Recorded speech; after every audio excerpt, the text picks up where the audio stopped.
This illustration deals with elevation of unguarded live parts in accordance with NEC 110.34E as in Ed and Table 110.34E as in Ed. Now, we reviewed a similar illustration based upon 1,000 volts or less, and that was in section NEC 110.27, I believe. But now notice that only qualified people that are qualified and trained can have access to that platform or balcony, whichever this equipment may be located.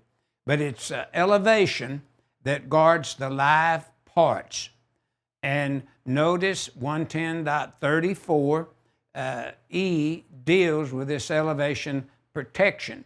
And notice it's jacked up to 9 feet there.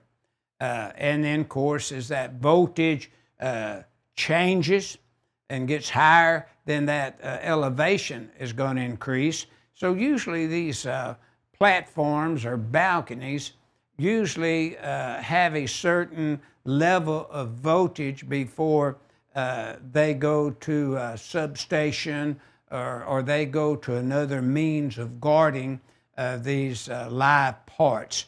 So this illustration and this figure strictly has requirements for elevation of unguarded live parts, and we begin with the basic general rules in 110.34E, which would reference the use of NEC table 110.34E based upon voltage levels.